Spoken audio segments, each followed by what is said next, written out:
لئلا يعلم أهل الكتاب ألا يقدرون على شيء من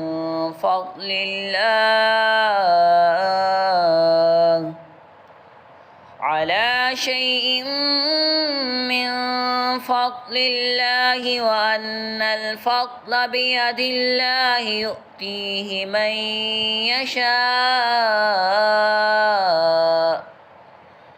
والله ذو الفضل العظيم